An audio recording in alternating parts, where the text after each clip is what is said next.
پاکستان اور افغانستان کے درمیان فوجی جھڑپوں کے بعد قطر کی ثالثی میں جنگ بندی کا معاہدہ ہو گیا ہے۔ قطر کے دارالحکومت دوحہ میں مذاکرات کے بعد پاکستان اور افغان طالبان کے درمیان امن معاہدہ ہوا ہے، جس کے تحت افغانستان سے پاکستان کی سرزمین پر دہشت گردی فوری بند ہوگی۔ دونوں ملک ایک دوسرے کی سرزمین کا احترام کریں گے۔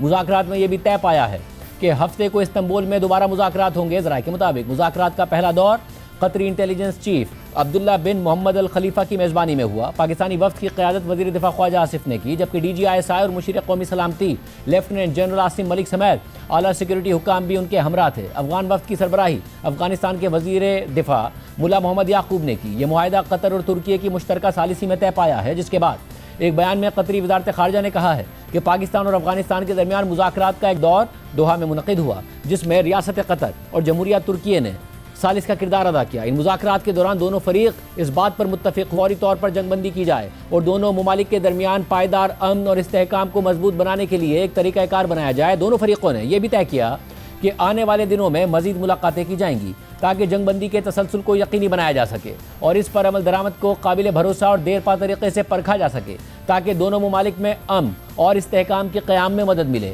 امید ہے کہ قطر کی جانب سے یہ اہم قدم دونوں برادر ممالک کے درمیان کشیدگی ختم کرنے میں معاون ثابت ہوگا اور خطے میں پائیدار امن کی مضبوط بنیاد فراہم کرے گا۔ اس معاہدے کے بعد ایکس پوسٹ میں وزیر دفاع خواجہ آصف نے لکھا کہ پاکستان اور افغانستان کے درمیان سیز فائر کا معاہدہ طے پا گیا۔ پاکستان کی سرزمین پر افغانستان سے دہشت گردی کا سلسلہ فی الفور بند ہوگا۔ دونوں ہمسایہ ملک ایک دوسرے کی سرزمین کا احترام کریں گے۔ 25 اکتوبر کو استنبول میں دوبارہ وفود میں ملاقات ہوگی اور تفصیلی معاملات پر بات ہوگی۔ ہم قطر اور ترکی دونوں برادر ممالک کے تہہ دل سے شکر گزار ہیں۔ قطری ٹی وی الجزیرہ کو انٹرویو میں افغان وزیر دفاع یعقوب مجاہد نے تصدیق کی کہ مذاکرات کا اگلا دور 25 اکتوبر کو ترکی میں ہوگا۔ انہوں نے یہ بھی کہا کہ قطر اور ترکی نے معاہدہ برقرار رہنے کی ضمانت دی ہے، جبکہ پاک افغان حالیہ جھڑپوں میں چھپے ہوئے بھارتی کردار سے متعلق سوال پر انہوں نے کہا کہ یہ دعویٰ بے بنیاد ہے۔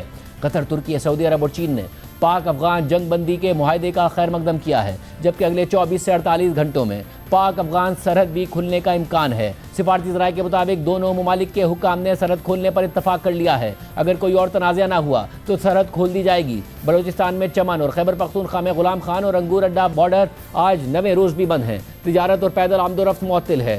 دونوں طرف پھنسی پاک افغان اور ٹرانزٹ ٹریڈ کی سینکڑوں گاڑیوں میں پھل اور سبزیاں خراب ہونے لگی ہیں، لیکن اب ذرائع کے مطابق جنگ بندی معاہدے کے بعد طورخم بارڈر کھولنے کی تیاریاں کی جا رہی ہیں۔ کسٹم اسٹاف کو فوری طور پر طورخم ٹرمینل پہنچنے کی ہدایت کر دی گئی ہے۔ کارگو گاڑیوں کی کلیئرنس کے لیے اسکینرز طورخم ٹرمینل پہنچا دیے گئے ہیں۔